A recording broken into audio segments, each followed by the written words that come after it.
Welcome back to the Burke and Wills Adventure of 2014.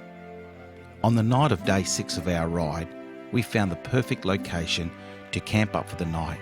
But for poor Chris, it would be another late end, as my bike was mysteriously shutting off with no explanation.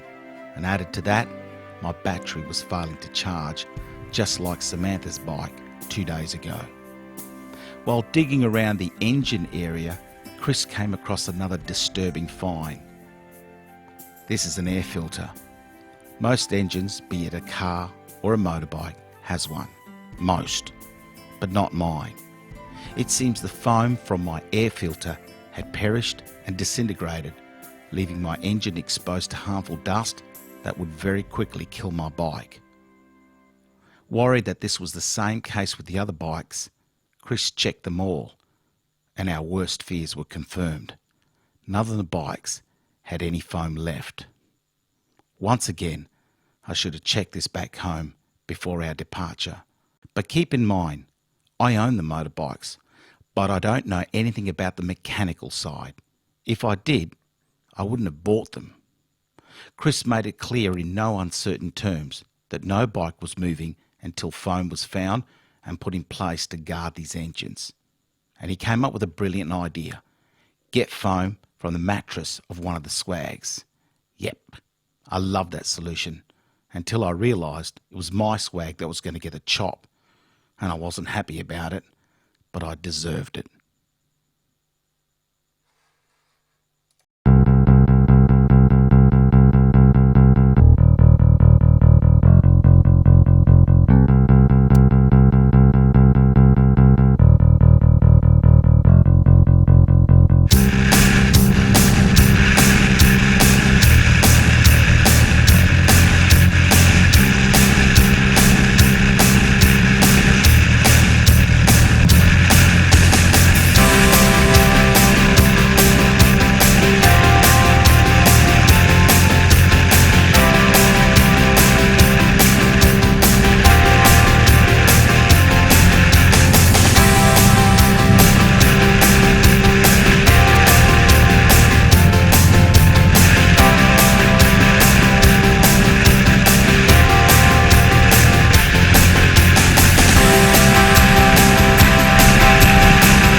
Yep, my bike has broken down again, and this time in the heat of the day in corner country as it's known.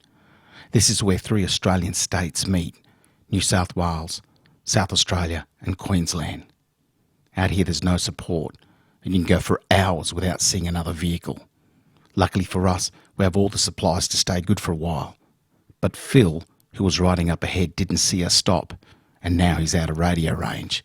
And with dust behind him, he has no idea that we could be as much as 30 kilometres back. With no way of contacting him, it puts both our group and him in danger.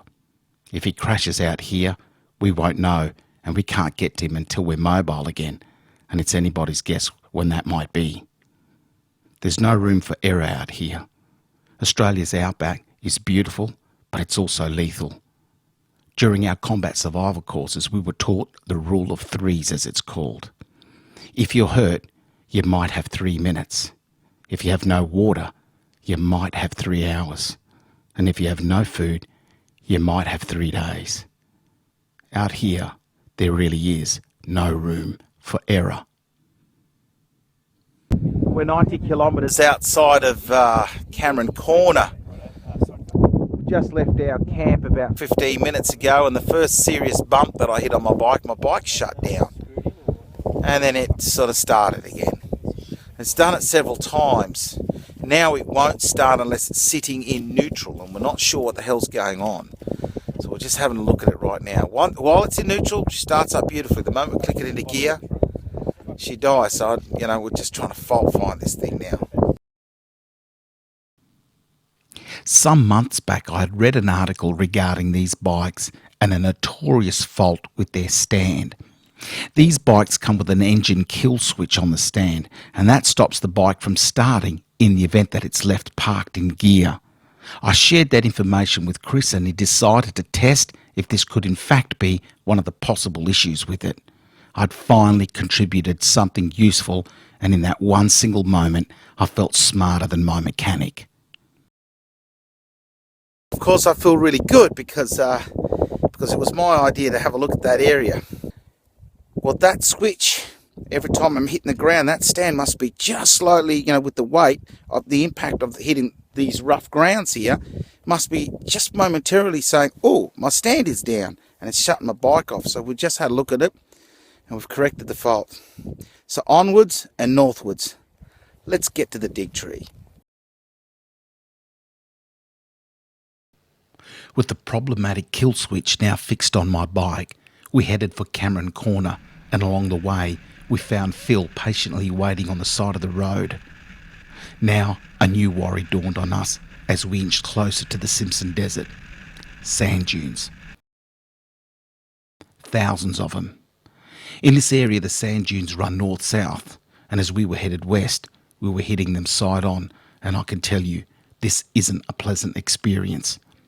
Pictures of these giant sand dunes almost look inviting and harmless to the unsuspecting eye, but riding at speed up and down these waves of the desert exposes you to the dangers of falling off. Riding bikes in soft sand tests you like nothing else. With every soft pocket of sand known as bull dust comes the death wobble known to all off-road riders. This is the moment when your front wheel is buried deep in sand and it steers you rather than you steer it. In the blink of an eye, your bike shakes violently as you try in vain to keep it going forward when the bike wants to turn and throw you. I don't know about the other riders, but I personally hated every minute of it. Cameron Corner is a place I'd always wanted to visit. It was named after surveyor John Brewer Cameron, who came out this way to mark the borders between New South Wales and Queensland back in 1880. Today, you can still see some of the old wooden markers he placed every 1.6 kilometres marking the boundary. If you ever visit out here, make sure it's New Year's Eve when you do come, because the one and only pub out here counts in the new year 3 times in one night. Imagine the wild parties that go on out here. Well, we've made it to Cameron Corner, and it hasn't been easy. It's about to get a whole lot worse. 200 sand dunes between us and our very first rendezvous point, and there's 1,500 all up that we'll be crossing. We were hoping to make Innaminka tonight, but it doesn't look like we will. But we will try as hard as we can to get there. Stay tuned. If you've been watching this feature from the start, you'll have worked out that I'm the weakest rider in the group. Phil is by far the fastest and most daring rider, and that's why we gave him the nickname Kamikaze. But Chris and Samantha are super fast riders too.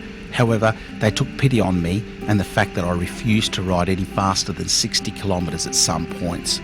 So from here we agreed to ride in a new formation, but certainly not a formation unfamiliar to us in the Australian Defence Force. It's called marching on your slowest man, and that means everyone needs to slow down and not pressure the weakest in the group. And there's good reason for this. The slowest in the group may just make the difference today or tomorrow in you winning the battle. So slow riding it was as we faced those 1,500 sand dunes. Dave set our first rest point on the outskirts of the Mumba gas plant located 770 kilometres north of South Australia's capital city, Adelaide, on the famous Strzelecki track. Mumba was first established in the 1960s when gas and oil was discovered. By 1963, Santos Limited was pumping gas out of this area, and by 1970, the oil followed. Mumba is what's known as a company town and has a working population of just over 1,200 people. These men and women do a fly-in, fly-out arrangement, and the public are advised by government and motoring groups that there are no public facilities out here in the event of a breakdown. Dave put me in charge that afternoon of finding a camp for the night. As we were still rather close to the Mumba gas plant, I decided to lead the team almost a kilometre away from the Strzelecki track so we wouldn't be woken by the sound of trucks working up and down the highway. I'd located a prehistoric inland lake that hasn't seen water for thousands of years and pointed the team there for our camp. After parking the bikes, we all once again got busy attending to our various duties, with Samantha and Phil getting things ready for another great meal in the Outback, while Dave took care of preparing the power plant for us to charge all our goods. My bike still had major issues with charging, and Chris decided to take another look at my regulator. Yeah, just a technical update on George's bike. Yeah, regarding the high resistance wire between the regulator and the battery. There's actually a join here, which is a crimp going to the CDI, and we just peeled it's all corroded, and we just peeled the crimp apart, and we'll re-terminate this and solder it onto this terminal here, and whack it back in this plug here, and hopefully that will get rid of our high resistance problem on the charge circuit. And now, I'll just hand over to Dave. We've got our soldering iron set up here. We're running a 240 volt soldering iron via the inverter. Nice inverter. Where did you get that from? From the Caracas inventory. And where did he get it from? Where did you get it, George? Where did you get it from? I got it from the dump.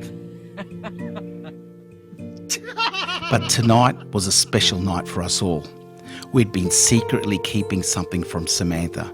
We were going to give her a surprise birthday party out here, one that she would never forget, camping under the stars in the true outback of Australia. Well, here we are, and I thought I'd just spend a couple of minutes because it is Sam's birthday today. And, certainly as a member of this expedition, I appreciate you being here, your company and your efforts in the kitchen. So happy birthday from me. Happy birthday, birthday, Samantha. Happy birthday. Cheers. Having Samantha on the ride had worked out better than I had imagined. My original lineup of riders wasn't going to include a female after some of the stories that I'd heard from other riders, but inviting Samantha along and being part of her special day will remain one of the few things that I actually got right on this adventure, and it's been a privilege having her along. What a fantastic little group to be part of and make history with. I wonder if in the evenings the men of the original expedition of 1860 enjoyed such great moments. How did they celebrate birthdays? Did they give 3 cheers as we did? Was a secret bottle of wine cracked open to drink a toast with? Was an extra tasty meal prepared? And did they enjoy a magic moment like this as we were all doing? Yeah, Camp 7, I believe, tonight. So, can you tell me, Phil, what have we got on the menu today? We have got a chili con carne. Okay. Chili con carne.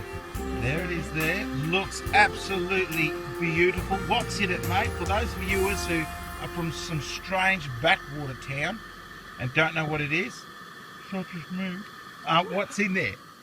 It's got olive oil, minced onion, mince, special chili con carne seasoning. Yep. Carrots, capsicum, diced tomatoes, and special baked beans. Far out. And what are we serving it up with? We're serving it up with... Get ready! Right, that's it! Everybody's favourite. So good. And don't the kids love it? Don't the kids love it? Well done, guys. So many wonderful memories were being forged in our adventure that still hadn't reached its halfway point. By now, we were a well-proven team, thinking as one and moving with a purpose. Tomorrow would mark our halfway point, and we would be camping at the Dig Tree where the heart of our adventure beats.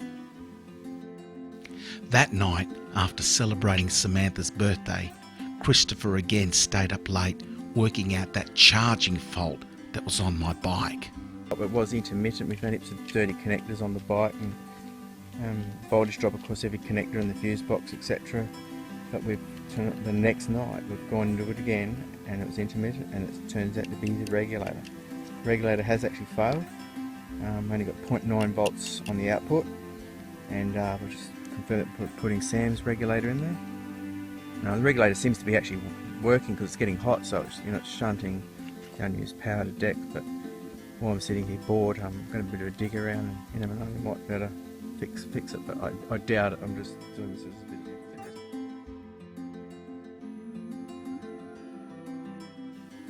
That night, Christopher, the team mechanic, patiently scratched away the hardened seal from the broken regulator and found a small crack on the circuit board and repaired it. All the while, the rest of us slept. His hard work and dedication paid off, and by the morning he installed the reconditioned regulator in my bike. And at the making of this documentary 1 year later, that regulator is still in my bike and working better than new.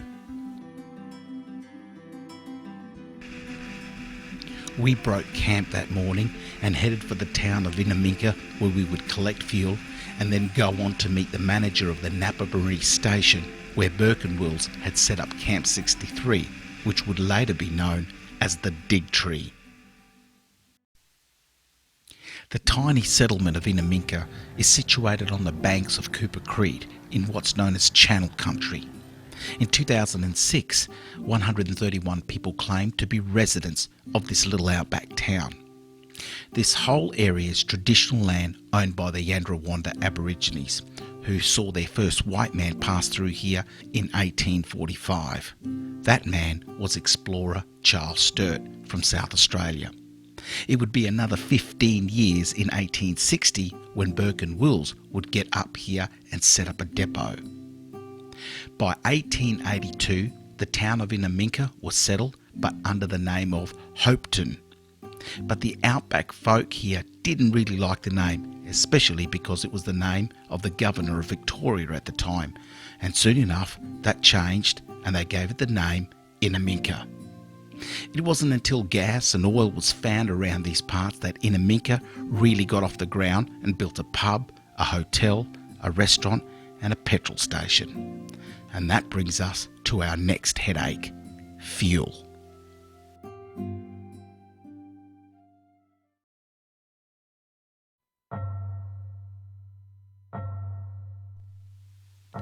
Australia is a bloody big country. Distances here would make most drivers freak out. We're about to cross more than 500 kilometres in harsh, dry desert, an area bigger than many countries in Europe. And today we face a problem that we had clearly overlooked. We simply don't have the fuel to make this next leg of our journey. And you may ask, how did we make such a monumental miscalculation? You see, during the planning stages of this adventure, Phil and I both thought that the bikes carried 23 litres of fuel each, but we were wrong. They only carried 21, and that isn't enough. Dave, who always errs on the side of caution, isn't taking any chances and wants all the numbers given back to him from the maps so he can make a call on going on. All our petrol and diesel cans are full, but we still don't have enough.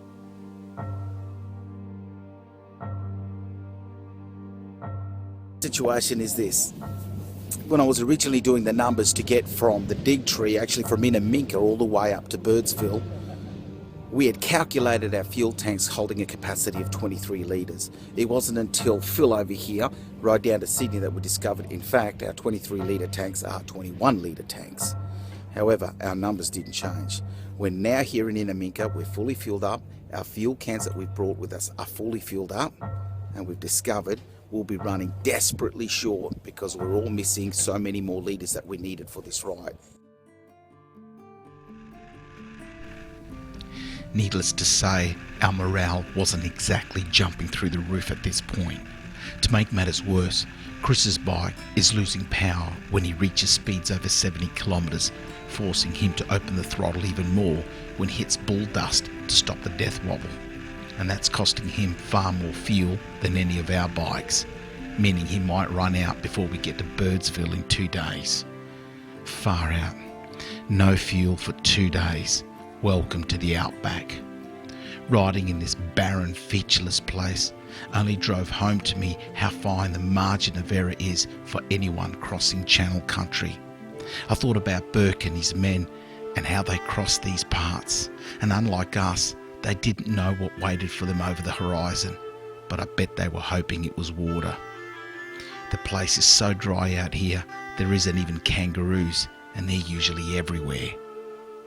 As we closed into the Nappa Merri station, we saw a marker directing us to where Robert O'Hara Burke died, so we took a detour to pay our respects.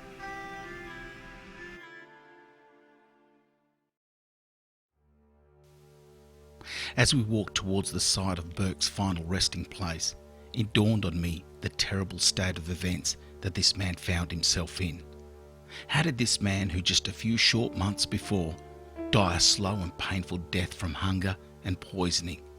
How was it that this man was abandoned to his fate and left to spend his last hours in agony? 13 months prior to his death, Burke had proudly led the first European expedition into the interior, fitted out with the best equipment for a successful outcome at the time. Yet he dies begging for food with a handgun as his last remaining possession. Just prior to his death, Burke wrote 4 notes and gave them to John King, who remained with him until his final hours. One note went on to say, "King has behaved nobly and I hope he will be properly cared for. Robert O'Hara Burke." Shortly after, Burke, who was unable to sit up, asked King to place his gun in his hand and leave him to die. Months later, when Burke's remains were found by a search party that was led by John King, the gun was exactly where he'd left it, without a bullet missing. We were finally here, where Burke had died.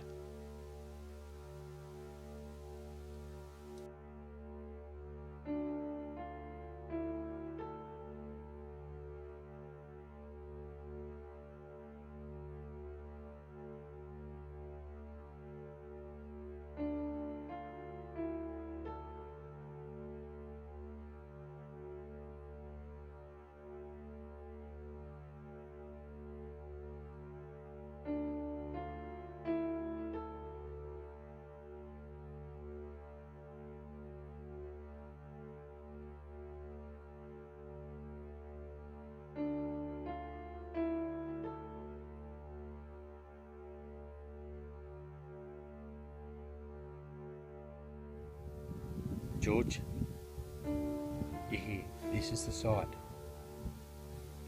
What's going through your head right now? I can't believe it, man. I must have read the story, 100 times about this explorer and his men, and I could imagine what this man went through, especially in his last days when he was dying.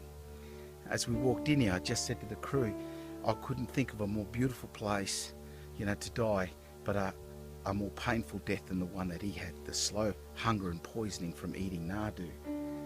And I can't believe I'm here. It's magnificent and very moving. Why didn't you listen to your man? Very true.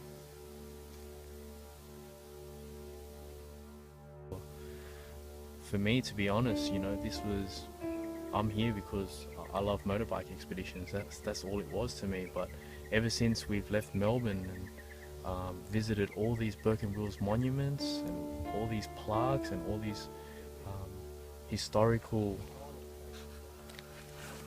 all this history that we've seen, it's just made this expedition so much more meaningful, and the depth of it, I can't explain it. It's no longer just a motorbike expedition. We're actually reliving a part of history, and I'm feeling it.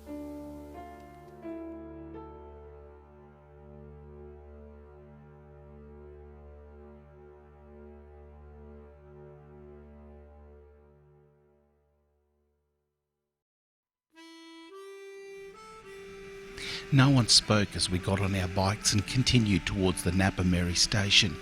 We had planned to open and drink one of our bottles of wine at Burke's grave, but it just didn't seem right to do so. So here we are now, heading towards a dig tree. But first we need to announce ourselves to Whip, the manager of the Nappa Merri station. We had written to management of the station some months ago, requesting permission to enter the property just out of courtesy, and they were delighted to have us. Peter, or Whip as he's known, has managed this station since 2004 and welcomed us to the homestead.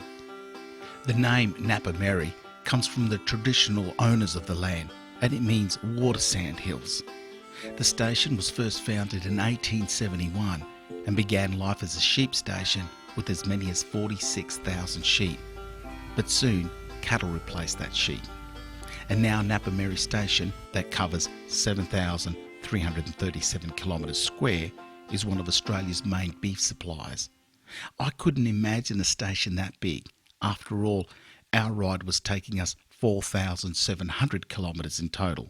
And once again, the Nappa Merri station is 7,337 kilometres square, and Whip told us it's actually one of the smaller stations in Australia. Well, guys, as the expedition is moving forward, in a few minutes we're going to be heading over to the dig tree. But 2 months ago we made a phone call to the station where the dig tree is actually located, and that's the Nappa Merri station. And I have the manager here, Whip. I've been speaking to his wife. He's just shown us around here. It's a wonderful place. Now, Whip, how many people have you got working here on the station? 10 all up. 10 up. And do they apply for work to come out here? Is that how it works? Or Yeah. handpicked? Oh no, they apply, but most of the young fellas I get, I know from camp drafts and radios, and yeah. So I just grab them. They ask me for a job. So Is it work 12 months of the year here, or is it 12 seasonal? months of the year. 12 months, and they all live on here? We'll live here for 12 months. Yeah. That's fantastic. Oh well, 11 months. So they get it. And then they go home. Mm. Look, that's great. Thank you very much for your hospitality. It's a No beautiful place here. We can't wait to get down to the dig tree. Today we went and saw Burke's grave, and now we're on to the actual camp. Thank you very much. No worries. Thank you You're so right. much. Mm. After the meet and greet, we headed for the dig tree that we were all so keen to finally see and enjoy a formal dining out night with the ghosts of Burke and Wills.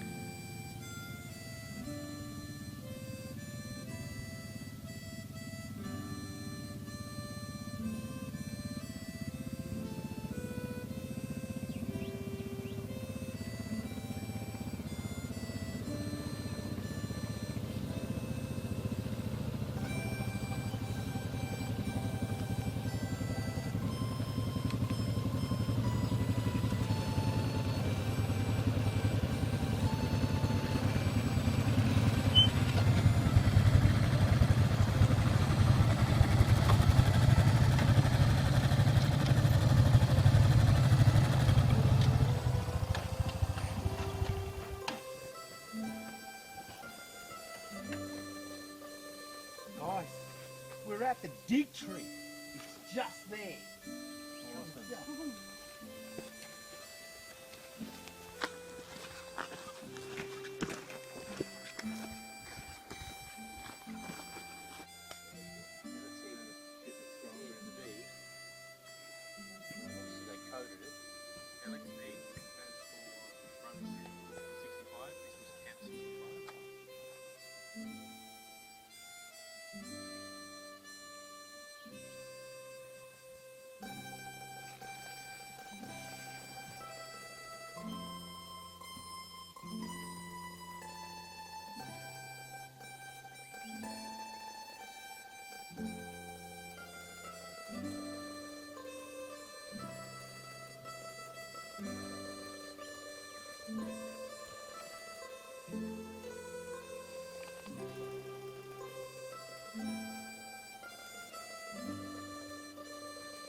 Bye.